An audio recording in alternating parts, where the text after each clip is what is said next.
Hello Gooners, and welcome back to HighburySoul, the place where we live Arsenal, breathe Arsenal, and feel every heartbeat of this club we love. Today, we've got a long and powerful journey to dive into.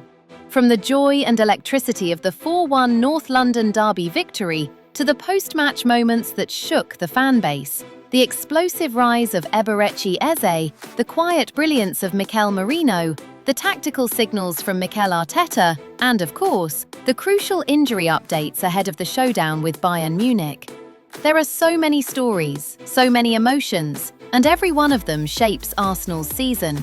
A season where this team looks stronger, more confident, and more ambitious than ever.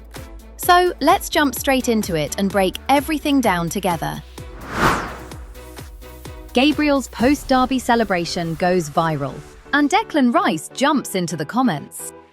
The first big story after the North London derby didn't come from the pitch, it came from Gabriel Magalhães' Instagram account. Right after Arsenal's emphatic 4-1 win over Tottenham, Gabriel, who couldn't even play because of injury, posted a series of celebration photos with the squad. Even though he wasn't on the pitch, his energy and presence felt like he had been part of every minute. What really caught everyone's attention was Gabriel tagging Richarlison in his post, a playful but pointed reminder of the dominance Arsenal showed in the derby. It wasn't aggressive, it wasn't over the top, but the message was crystal clear. Arsenal won, and Gabriel wanted the right people to see it. But the moment became even better when Declan Rice jumped into the comments section. Rice reacted instantly, leaving a playful reply that fans immediately screenshotted and shared everywhere. It wasn't just a comment, it was a glimpse of the chemistry and personality inside this Arsenal team. Rice's reaction showed how connected the squad is, how much they enjoyed this win together, and how even the smallest off-pitch moments speak to the unity inside the dressing room.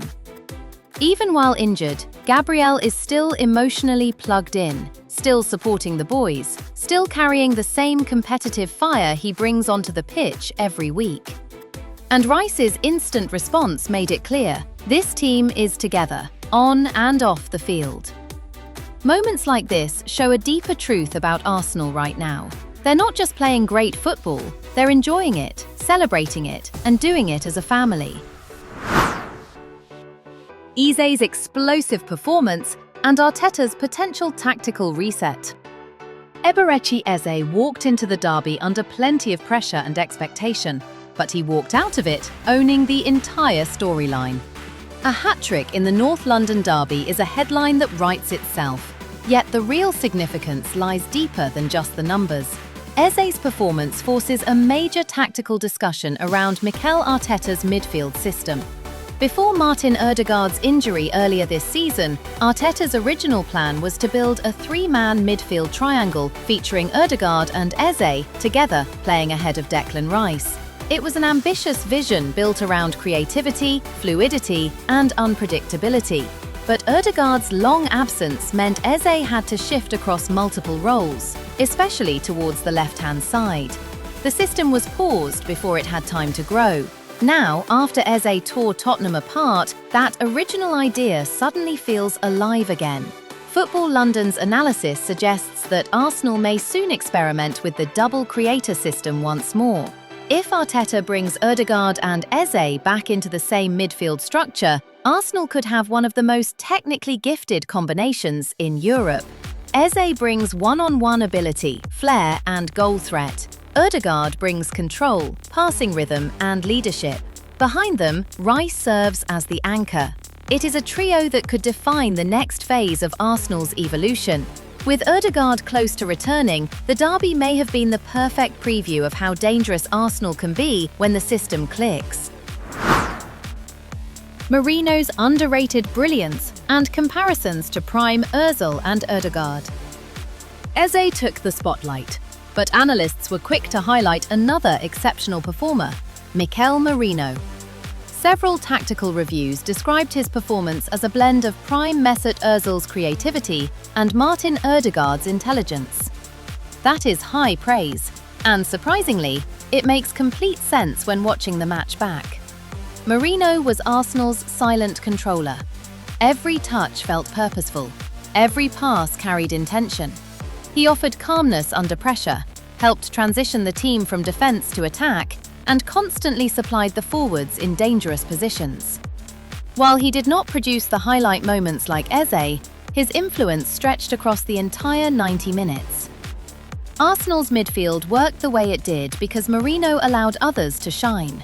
Eze could push forward freely, Rice could cover more aggressively, the wingers could maintain width. This is what makes Merino so valuable. He blends in, but without him, the structure doesn't function the same way.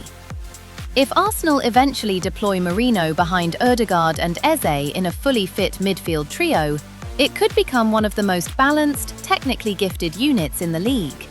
And for a side chasing Premier League and Champions League titles, that level of control is priceless. Arteta's near-perfect derby plan, and the one flaw that could become risky. Mikel Arteta deserved enormous credit for the derby victory. The structure was perfect. The pressing shape was sharp. The transitions were controlled. Every tactical choice felt precise. But one talking point emerged from the analysis afterward: his tendency to make substitutions too late. When Arsenal went 4-1 up in the 76th minute, the match was done. Tottenham had no path back. It was the ideal moment to rest key players ahead of the Bayern Munich and Chelsea games. But Arteta did not take it. The first substitution came slightly later than expected. Calafiori went down with cramp, but was not replaced until the 92nd minute. Other exhausted players remained on the pitch longer than necessary. This is not a crisis, but it is a pattern. Arteta frequently trusts his starting lineup deep into matches. While it shows belief, it also increases the physical risk in a season where Arsenal are already dealing with injuries. For a team with realistic ambitions of winning both the Premier League and competing deep into the Champions League, every minute of rest matters. Arteta is an elite coach, arguably already among the best three in Europe. But if there is one area that could slow his team down, it is squad rotation. With several players returning soon, he will have more tools at his disposal. The question is whether he will use them early enough in games to maintain freshness across the squad. The answer could define Arsenal's fate in the coming months. Arsenal's injury situation. Gabriel, Ødegaard and Gyokeres updates. Now we turn to one of the most important topics of the week, the injury situation ahead of the Champions League showdown with Bayern Munich. Arsenal have been operating with several key players missing, and the next few days will greatly influence how Arteta sets up his team for Europe. Gabriel Magalhães suffered a thigh injury while on international duty with Brazil, and the timing could not have been worse. He was ruled out of the derby and is expected to miss several weeks. Arteta confirmed that the club will conduct another scan on Wednesday. Only after that will the medical staff know how long he will be unavailable. For now, his return date remains unknown, and he is almost certain to miss the Bayern match. The silver lining is that Piero Hincapié stepped in and delivered a strong, confident performance at centre-back. Martin Ødegaard's situation is much more encouraging. After missing 8 consecutive matches due to a knee injury, he has entered the final stage of his rehabilitation. In his pre-match notes, Ødegaard revealed that he has been training on the pitch, working aggressively in the final phase, and feeling himself getting stronger each day. He said he is extremely close to returning and cannot wait to rejoin the team. There is a realistic possibility that he could be included in the squad for the Bayern Munich game, even if he does not start. As for Viktor Gyokeres, while his name appears in injury headlines, the article did not provide an update on his specific condition.